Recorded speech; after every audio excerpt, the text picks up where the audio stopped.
అవమానాలను ఆశీర్వాదముగా, నిందలన్నిటినీ దీవెనలుగా మార్చి, అవమానాలను ఆశీర్వాదముగా, నిందలన్నిటినీ దీవెనలుగా మార్చి,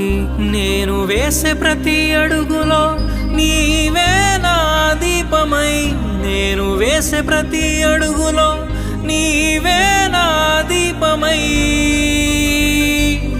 చిరునవ్వుతో నింపిన యేసయ్యా, చిరునవ్వుతో నింపిన యేసయ్యా, ఆరాధన